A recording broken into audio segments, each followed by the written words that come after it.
Matapos ang tagumpay sa kuweba, bumalik sina Lando, Salvador, Mang Berto at Kidlat sa kubo sa kilid ng mga bundok. Ngunit sa katahimikan ng gabi, isang kakaibang simoy ang dumadaos-dos sa hangin. Nila may matang hindi nakita na nagmamasid. Habang natutulog si Lando, naginip siya na sa isang lugar siya na puro abo at abo lamang. Mula sa kalangitan, unti-unting bumaba ang isang babae na may mahabang puting buhok. May suot na balabal na gawa ng balahibo ng ibon. Lando, anak ko, bantayan mo ang apoy sa loob mo. Sapagkat kapag ito'y naging galit, hindi ka magiging tagapagsagip, kundi salot. Nagising si Lando na pawis at nanginginig. Ngunit sa sulok ng silid, may nakatayong anino, isang matandang babae na nakita rin na natin sa dulo ng nakaraang kabanata. Ang babae ay hindi ordinaryo. Siya ay isang matandang bantay, luwalhati. Isang kilalang tagapag-alaga ng sinaunang kaalaman. Ngunit ayon sa alamat, siya rin ang tagapagdala ng mga sumpa. Siya ang hawak ng sumpa ng apoy. Kapag siya'y lumitaw, may pagbabago ang linya ng tadhana, wika ni Mang Berto, takot na takot. Hindi ako narito para sirain si Lando, kundi para ilantad ang katotohanan. Ang kanyang dugo ay hindi lamang ng mandirigmang sabongero. Habang nagablab ang apoy sa gitna ng kubo, lumitaw ang isang lumang salamin ng alaala. Sa loob nito ay nakita nila ang imahe ng isang babae, si Lunara, ang ina ni Lando. Siya ay isang diwata ng apoy na nahulog sa pag-ibig sa isang tao, ang ama ni Lando. Ngunit dahil sa kanilang pag-iibigan ni Lunara ay sinumpa ng korte ng diwata at kinulong sa dimensyon ng pagitan. Isang lugar kung saan ang oras ay hindi umaandar at ang alaala ay paulit-ulit na bumabalik. Ang kapangyarihang nasa loob mo, Lando, ay bahagi ng kanyang pagkatao.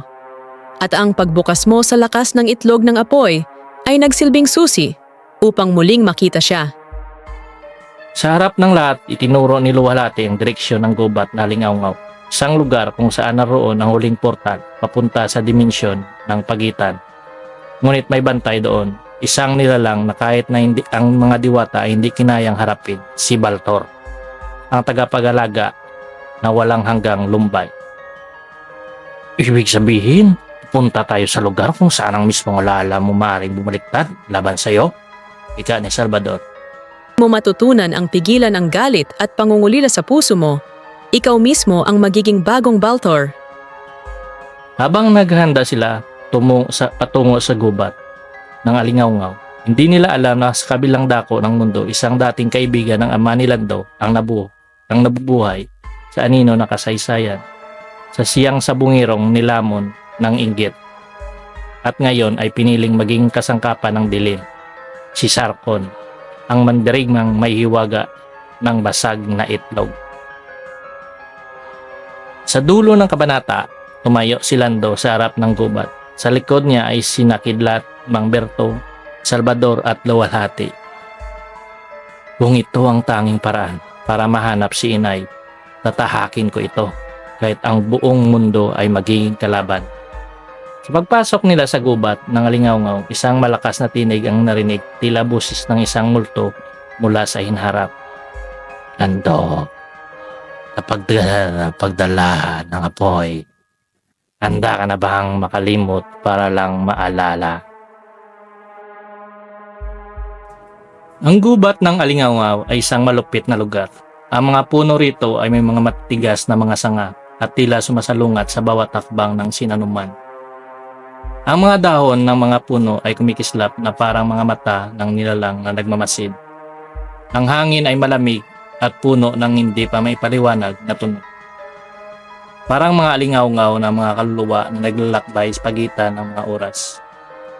Habang naglalakad ang grupo, naramdaman ni Landong unti-unting pagbago ng paligid.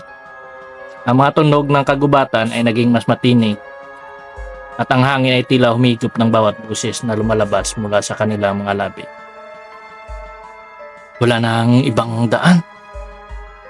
Matandang bantay. Wala. Ang gubat ng Alingaungaw ay isang patibong na tanging mga may kasaysayan sa sakit at paghihirap ang makakalampas. Hindi lang pisikal na lakas ang kailangan dito, kundi ang kakayahang magpatawad, pati sa sarili.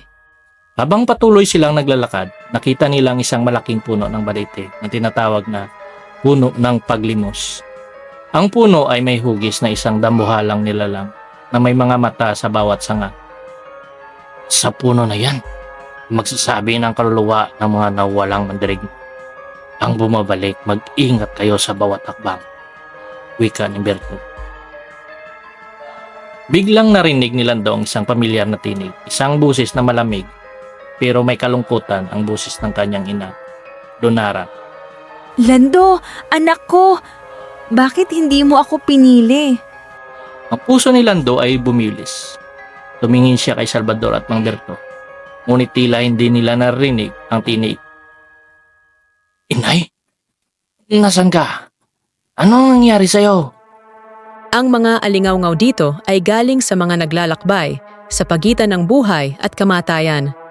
Ang tinig na naririnig mo ay maaaring ang iyong takot o ang mga lihim ng nakaraan na pilit mong tinatago. Habang naglalakad sila, isang malakas na tinig ang umalingaw-ngaw mula sa puno ng balete. Ang hangin ay dumaloy at nagbukas ng isang portal. Sa harap nila, isang imahe ng isang matandang mandirigma, si Baltor. Ang tagapag-alaga ng walang hanggang lumbay ang lumitaw. Napadpad kayo sa aking teritoryo. Mga makasariling nilalang. Upang makatawid kayo, kailangan niyong magpalimos.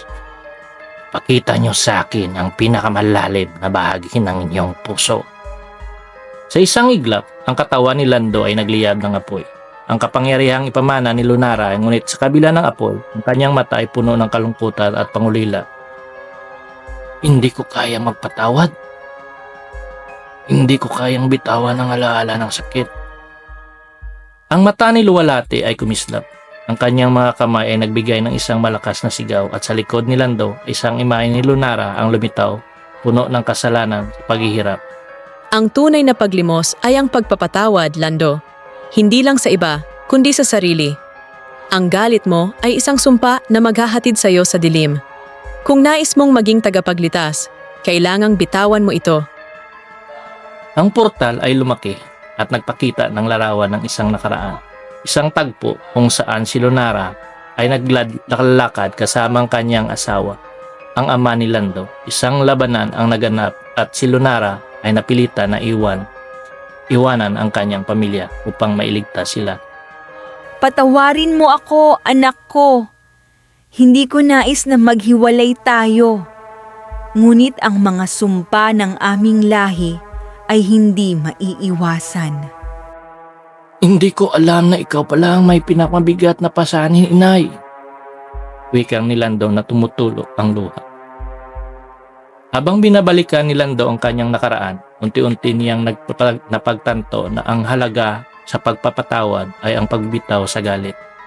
Nang tuluyan niyang ipakita ang kalinawan ng puso, si Baltor ay nawala. Ang portal ay nagsara at naglaho. Ang tunay na kapaghalaga ay ang kakayahang magpatawad, hindi lamang sa mga kalaban, kundi sa sarili. Lando, ang iyong landas ay nagsimula pa lamang. Bumalik ang kanilang harap sa harapan si Luwalhati at nagbigay ng huling babala. Ang dadaan ay mahirap pa rin. Pagkatapos ng gubat ng alingaw-ngaw, ang iyong tunay na pagsubok ay mag-umpisa. Tandaan, Lando, may mga bagay na hindi maaring baguhin at may mga sagot na matatagpuan lamang sa pinakamadilim na bahagi ng iyong pagkatao. Sa huling sulyap nila sa kagubatan, isang anino ang dumaan sa harap nila. Isang nilalang na malaki, matalim ang mga mata, nagmamasid sa kanilang bawat galaw. Ang kanilang landas ay nagpapatuloy at ang gubat ng alingaw ay nagsimulang magbago. Habang lumalalim sila sa kagubatan, ang dilim ay naging mas mabigat at ang mga tunog ng hangin ay tila nagiging mga lihim na hindi na nila kayang maabot. Sa paglalakad nila, naramdaman nila ang presensya ng isang hindi makitang puwersa na nagmula sa dulo ng daan.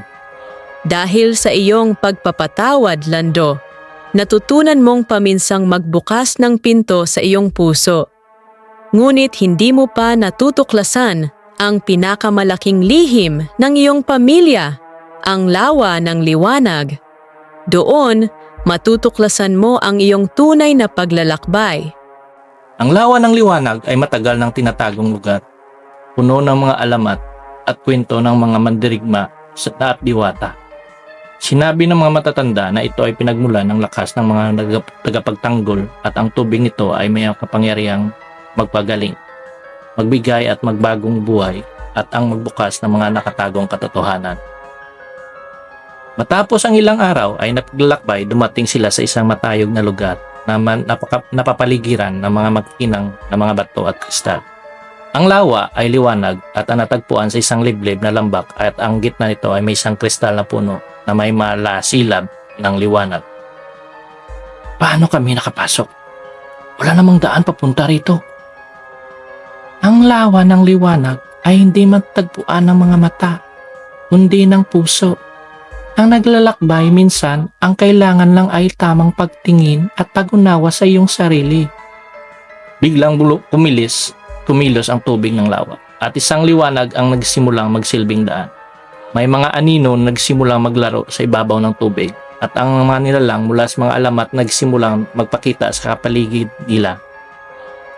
Habang lumalapit sila sa lawa, isang malalim na tinig ang bumangon mula sa tubig ng isang diwata na may malabugnaw na buhok at ang mga mata ay kumikslap ng liwanag ang lumitaw sa harapan ni Lando. Siya si Rapina, ang tagapangalaga ng lawa ng liwanag. Lando, ikaw ay isang anak ng dilim at liwanag. Ang iyong paglalakbay ay hindi pa natatapos. Marami pang paghihirap at sakripisyo ang darating, ngunit dito mo makikita ang iyong tunay na layunin.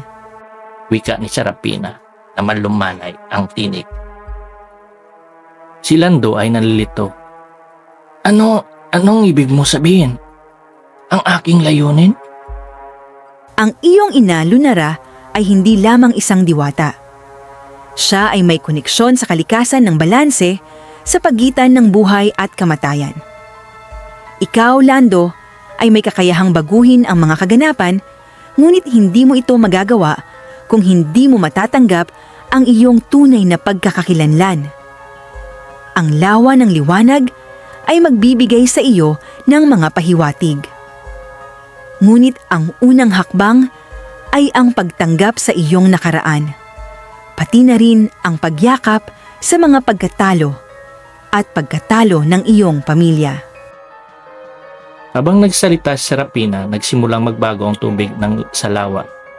Sa ilalim ng malinaw na tubig, nag-umpisang lumitaw ang imahe ng nakaraan, ang larawan ng digma, mga sakripisyo at ang mga matinding paghihirap na dinanas ng kanyang pamilya.